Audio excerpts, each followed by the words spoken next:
Welcome to this episode of Sunny Silver Linings. We have a very special episode for you today, with this week's guest being Jack Daly. Jack is an international expert in sales with over 30 years of experience. He's also a professional keynote speaker, a business coach, and a best-selling author.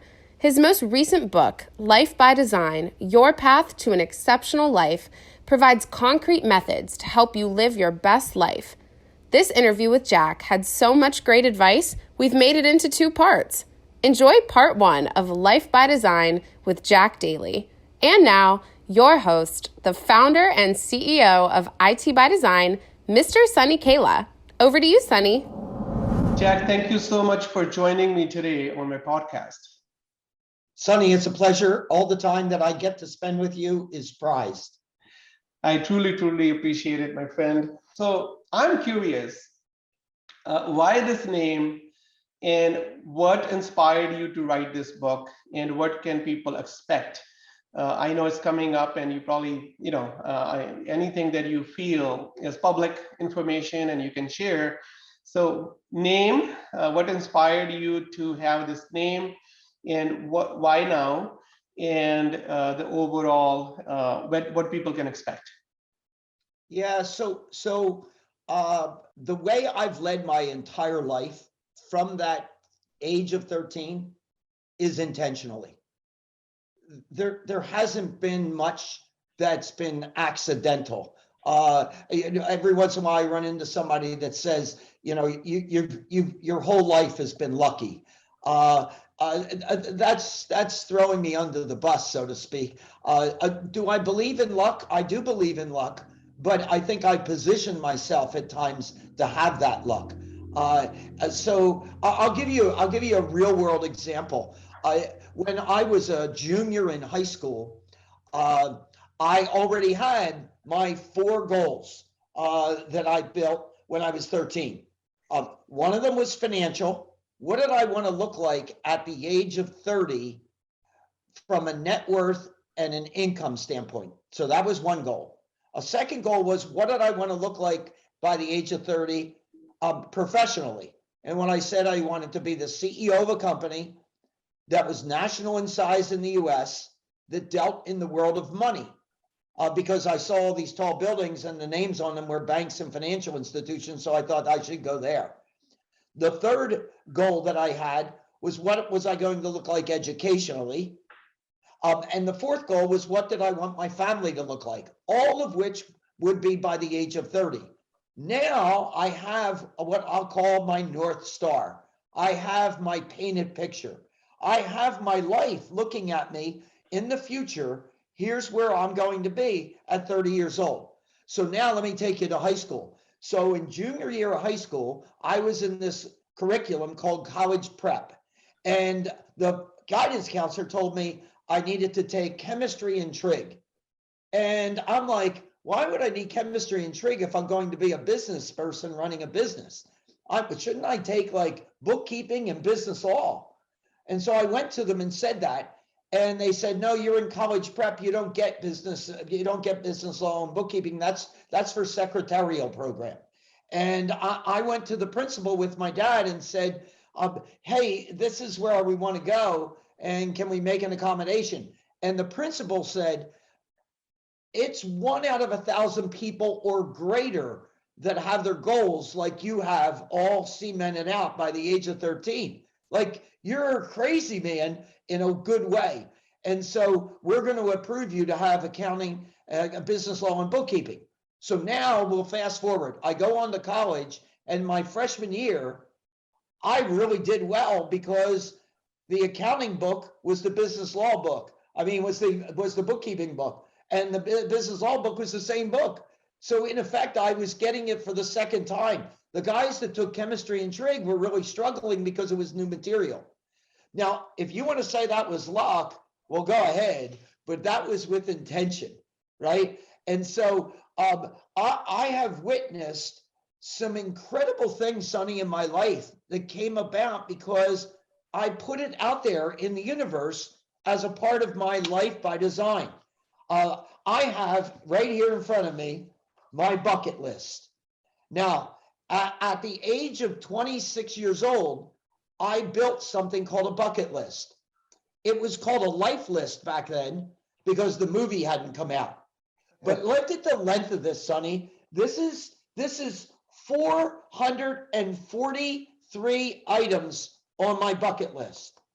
There are 443 things that I want to get done before I leave this planet.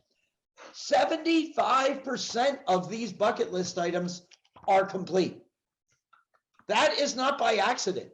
That is by design.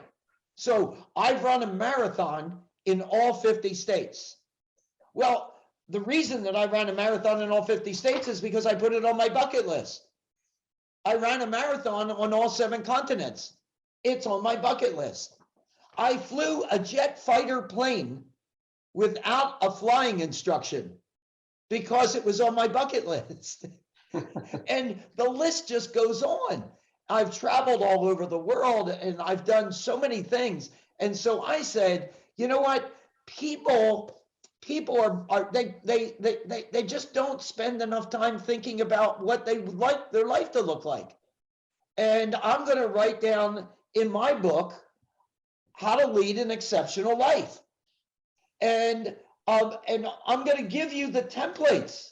So I have the forms that I use that enable me to build these types of documents. I have my tracking system where I record every day, Sonny, every day, check this out. Every day I write down in here every single thing that I did that day that relates to my goals. And then I summarize it at each month. I provide the data to my board of directors of my life who are holding me accountable. And as a result of all this, I'm getting to live more than most people do because I live it intentionally. Yeah. Yeah. So, you know, at this age, why not share that process? And, you know, you and I met just as the pandemic got locked down in March of 2000. And I said, well, if I can't travel like I used to, which was 200,000 air miles a year, well, I'll just sit down and write my book. This one. You know, I've written 9 others before that in the sales side and on the management side and the leadership side and the culture side. But this one is, how about taking some of those basic principles that worked for me in my business and apply them to my personal life? Yeah, no, that's so awesome. And are you also planning to share your 443 items bucket list at some point in the book? Yeah, so jackdalysales.com is my website. And we don't have the new one up yet, but it'll be up in the next 30 days. That's jackdalyslifebydesign.com. But everything is on the website. All the templates, all the bucket lists, all the goals, all the summary report that I do a quarterly and an annual summary of what I accomplished for my board of directors of my life. This is putting a high value on your life. Yeah. And so many people spend so much time on the business side trying to make a buck and pay the bills. But at the end of it, do you want your life to say, I made a buck and paid the bills? Or do you want to say 75% of 443 items on my bucket list were accomplished? yeah, I want that one. yeah. No, that's so awesome. And yeah, so when I look at this, being intentional about your life, right? And that's what I'm hearing you say, that being intentional and not accidental way of living. And it's really you know, at least what's in your control is being intentional and, you know, like knowing where you need to go, where you want to go, and how to get there, and having that overall being in charge of your life. And when I relate this to myself, and I see that journey that I started in my village, Jack, and you know, like, you know, I was 17 when I moved here, and I always, you know, thought about like getting college education. So I was not able to speak English when I came here, but slowly paying that debt for my father in the first 3 years, working at gas station and taxi, and then saving some money to go to college and graduating with computer engineering, and then starting my IT job that taxi to tech profession and then entrepreneurship.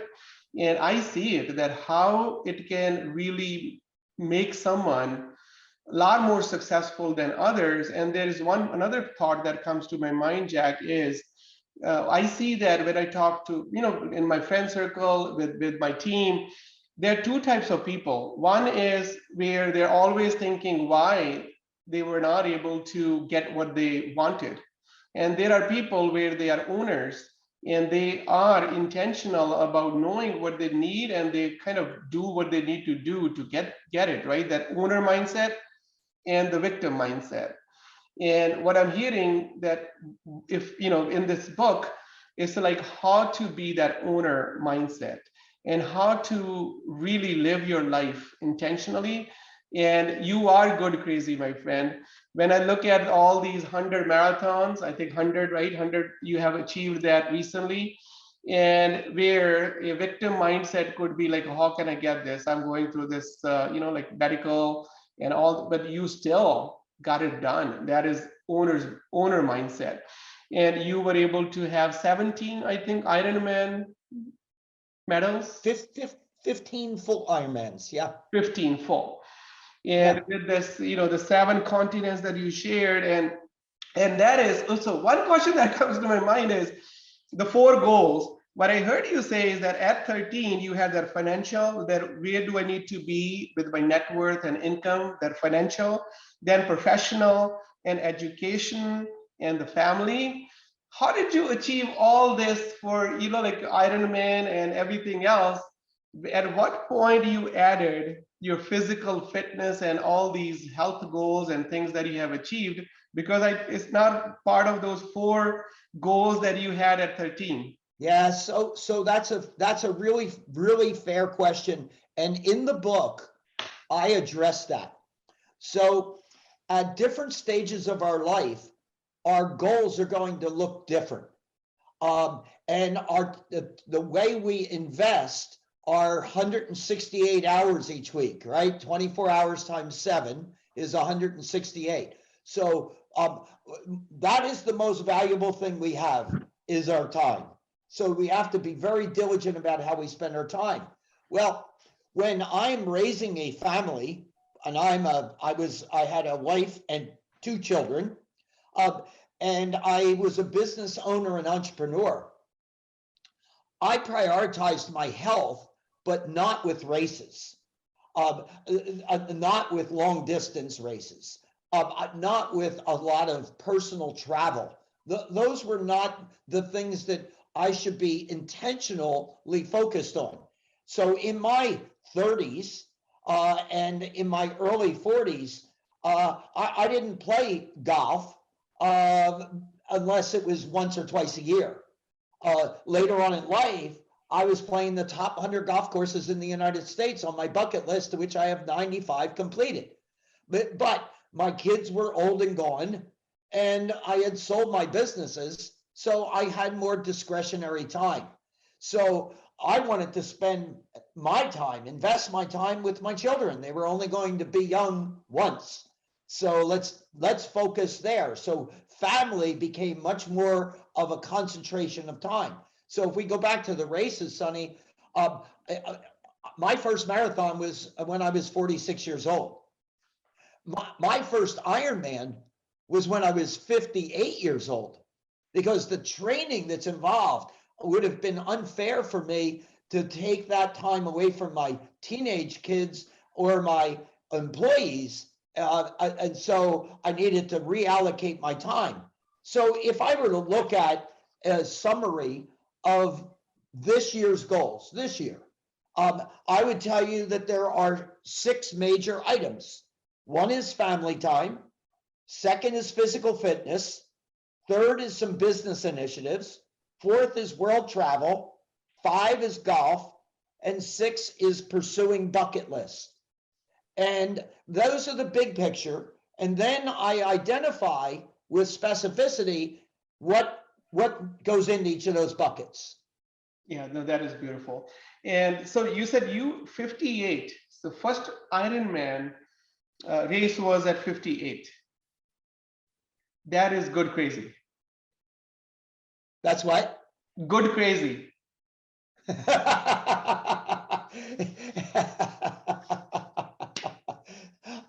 Look, in 8 years between 58 and 66, I did 15 full Ironmans and something in the neighborhood of about 60 triathlons. And the really funny part of that, Sonny, is when I was 57 years old, I did not know how to swim.